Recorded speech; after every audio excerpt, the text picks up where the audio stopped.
திடீர்னு இன்னைக்கு முருக பக்தர், அவங்களோட முருகனுக்கு மேலே பக்தி வந்துருச்சு.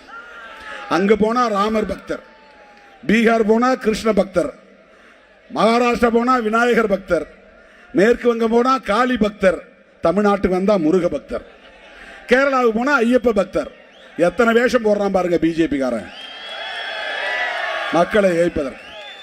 என்னைக்காவது அடிப்படை உரிமை கேட்டு போராடி இருக்கிறானா? குடிநீர் வசதி கேட்டு போராடி இருக்கிறானா? மனைப்பட்டா கேட்டு போராடி இருக்கிறானா? ஆரம்ப சுகாதார நிலையம் கேட்டு போராடி இருக்கிறானா? முதல்ல திருமாவளவன் ஒரு விஷயத்தை புரிஞ்சுக்கணும்.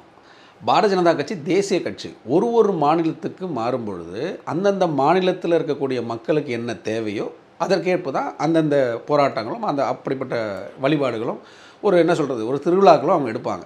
இப்போ அவர் சொல்கிறாரு, அதை நார்த்தில் ஒரு தெய்வத்தை வச்சு பேசுகிறாங்க, சவுத்தில் ஒரு தெய்வத்தை வச்சு பேசுகிறாங்கன்னா, மக்கள் ஒரு இடத்துல வேறு மாதிரி, அவங்களுக்கு ஒருத்தருக்கு ஒரு தெய்வத்தினுடைய பக்தி இருக்கும். ஸோ அதுக்கேற்ற மாதிரி தமிழ்நாட்டில் இருக்கக்கூடிய மக்களுக்கு முருகப்பெருமான் ரொம்ப முக்கியமான ஒரு கடவுள்னால அதனுடைய இது எடுக்கிறாங்க.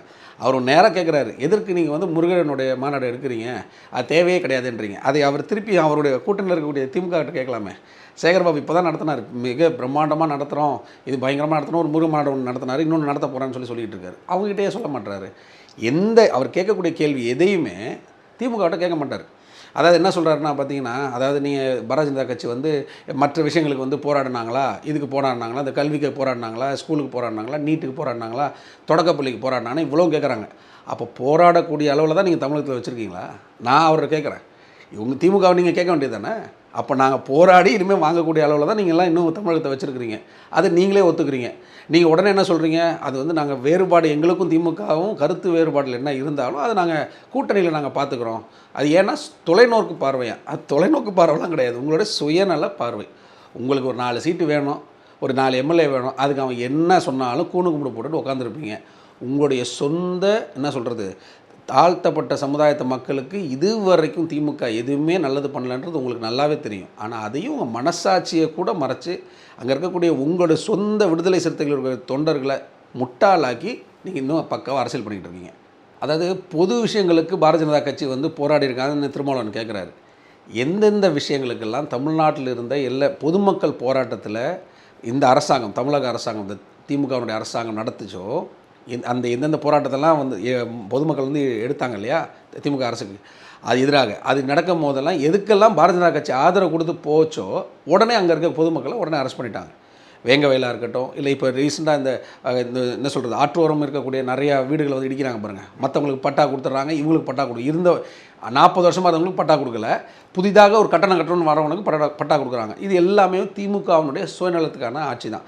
இதுக்கெல்லாம் பாரதிய ஜனதா கட்சி இருக்கக்கூடிய அனைத்து தலைவர்களுமே, ஒரு தலைவர் 2 தலைவர் இல்லை, இருக்கக்கூடிய அனைத்து தலைவர்களுமே போய் அவங்க இந்த போராட்டத்துக்கு எப்போல்லாம் அவங்க ஆதரவு கொடுக்குறாங்களோ, போய் போராட்டத்தை கையெடுக்கிறாங்களோ உடனே அங்கே இருக்கக்கூடிய பொதுமக்களை கலைக்கிறதுக்கும் அரெஸ்ட் பண்ணுறதுக்கும் தான் திமுக முயன்றதே தவிர இன்றைக்கி வரைக்கும் அது ஒரு சொல்யூஷன் கொடுக்கல.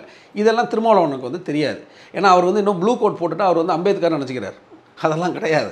ஒரு விஷயம் தெரிஞ்சுங்க, நீங்கள் உங்களுடைய ப்ளூ கோட் போட்டுறனாலையோ இல்லை ஃபோட்டோ ஷூட் எடுக்கிறனாலையோ நீங்கள் அம்பேத்கர் ஆக முடியாது. என்னோடய சகோதர சகோதரிகள் எல்லாருமே அவர்களுக்கு தேவையான விஷயங்களை நீங்கள் இப்போ இந்த 4 வருஷத்தில் என்ன பண்ணியிருக்கீங்க? இது வரைக்கும் விடுதலை சிறுத்தை கட்சியினுடைய இப்போ என்ன சொல்கிறது, தலைவராக நீங்கள் சொல்லிக்கிறீங்க, இருக்கக்கூடிய தொண்டர்களுக்கு நீங்கள் ஒன்றும் பண்ணலை, அவங்களை இன்னும் முட்டாள தான் இருக்கிறீங்க. ஸோ அதனால் நீங்கள் பொது விஷயங்களை பாரதிய ஜனதா கட்சி எடுத்து தான் நீங்கள் கேட்கவே முடியாது.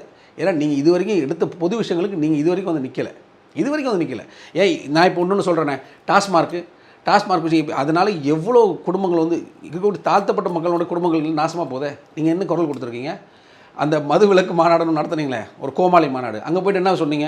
மது விலக்கு நான் சொன்னீங்க? சொல்லவே இல்லை. நீங்கள் வேறு மாதிரி மாற்றிட்டீங்க. என்னவோ குவார்ட்டருக்கு இந்த ரேட்டு இந்த இருந்தால் கரெக்டாக இருக்கும், இதுக்கு நீங்கள் கம்மியாக குடித்தா கரெக்டாக இருக்கும், அது 90 கொடுக்கக்கூடாது, 90 ml கொடுக்கணும், இந்த மாதிரிலாம் யாராவது பேசுவாங்களா? சார், அதனால் நீங்கள் திருமாவளவன் அவர்களே, உங்களுக்கு ஒரு விஷயம் தெரிஞ்சுங்க, பாரதிய ஜனதா கட்சி ஒரு நீங்கள் நடக்கிற மாதிரி ஒரு சுயநல கட்சியெல்லாம் கிடையாது, பொதுமக்களுக்கான கட்சி. அது ஒரு மாநிலமும் மாறி மாறி வரும்போது அந்த மாநிலத்தில் இருக்கக்கூடிய மக்களுக்கு என்ன தேவையோ அதுக்காக தான் செய்வாங்க. அது கடவுள் நம்பிக்கையாக இருந்தாலும் சரி, போராட்டங்களாக இருந்தாலும் சரி, எப்படிப்பட்ட விஷயங்களாக இருந்தாலும் சரி, ஸ்டேட் வைஸாக தான் அதோட போராட்டம் இருக்கும். நீங்கள் உங்களுக்கு தமிழகத்தை தாண்டி போக தெரியாது. இப்போ கூட நீங்கள் எங்கேயோ வெளி மாநிலத்தில் போய் இதை ட்ரை பண்ணிங்க, அவங்களை துரத்தி விட்டாங்க. ஸோ அதனால் உங்களுக்கு தெரிந்தது பொய் சொன்னது தெரிஞ்சது மட்டும் வச்சுக்கோங்க. மற்றபடி மக்களுக்கு இந்த மாதிரி பொய் சொன்ன ரொம்ப நினைக்காதீங்க. ஏன்னா இங்கே இருக்கக்கூடிய விடுதலை கட்சியினுடைய தொண்டர்கள் இருக்காங்களே அவங்களே உங்களை நம்ப மாட்டாங்க இப்போது. அதனால் நீங்கள் தேவையில்லாத ஸ்டண்டெல்லாம் நீங்கள் பண்ணணும்னு அவசியம் கிடையாது. முக்கியமாக பெண்களுக்கு எதிரான விஷயங்களில் இந்த அண்ணா பல்கலைக்கழகத்தில் ஒரு இது வந்துச்சு பாருங்கள். அவசரமாக உங்களுடைய கூட்டணி கட்சி திமுக வேகமாக ஒருத்தர் தான் அக்யூஸ்டுன்னு சொல்லி போட்டாங்களே, அந்த கேஸில் பாரதிய ஜனதா கட்சியினுடைய இன்வால்மெண்ட் இல்லைன்னா, இந்த அளவு ப்ரெஷரை அவங்க கொடுக்கலன்னா இப்போ இது கூட இன்னும் டிலே ஆகிருக்கும். அவங்களுக்கு என்ன, எப்படியாவது இவரையாவது பண்ணி கொண்டு போயிடணும், ஒருத்தரையாவது அக்யூஸ்டுன்னு காமிச்சு அவருக்கு தண்டனை வாங்கி கொடுத்துடணும். இல்லைனா பாரதிய ஜனதா கட்சி கொடுக்கக்கூடிய இந்த ப்ரெஷரில் யாரெல்லாம் மாட்ட போகிறாங்கன்னு தெரியலன்னு பயந்து தான் இதையும் இவ்வளோ வேகமாக பண்ணீங்க. இல்லைனா இதுவும் என்ன நடந்திருக்கும், இதே மாதிரி ஒரு கேஸ் கடப்பில் கடந்திருக்கும். திமுகவினுடைய தொண்டர்களாக இருக்கட்டும், திமுகவினுடைய நிர்வாகிகளாக இருக்கட்டும், பெண் போலீஸையும் சரி பெண்களையும் சரி எவ்வளோ தூரம் மானமுகப்படுத்தியிருக்காங்க, எத்தனை பாலியல் வன்கொடுமை வழக்குகள் வந்திருக்கு. இது வரைக்கும் அதை பற்றி எதையுமே நீங்கள் பேசலை. முக்கியமாக அண்ணா யூனிவர்சிட்டி நான் சேலஞ்ச் பண்ணி சொல்கிறேன், பாரதிய ஜனதா கட்சின்ற கட்சி தமிழகத்தில் இல்லைன்னா இந்த ஒரு கேஸும் ஒன்றுமே இல்லாமல் போயிருக்கும். அது இருந்தனால மட்டும்தான் இன்றைக்கி ஒருத்தராவது அக்யூஸ்டாக வந்திருக்காங்க.